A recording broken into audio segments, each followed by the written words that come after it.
Mon premier matin, c'était Inception. Mon expérience avec Christopher Nolan sur Dunkerque. En fait, moi, j'étais au tout début, mais j'ai quand même tourné une bonne semaine. Allez, André, bon voyage.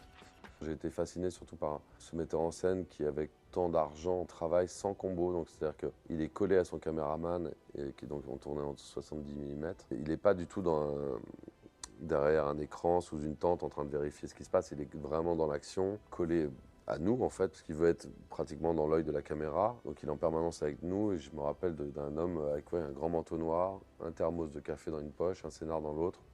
Donc c'est quelqu'un d'hyper indépendant sur son film, qui n'est pas là pour demander des cafés ni rien. Le mec il fait sa vie du matin au soir. Il fait son film avec tous les effets spéciaux en direct.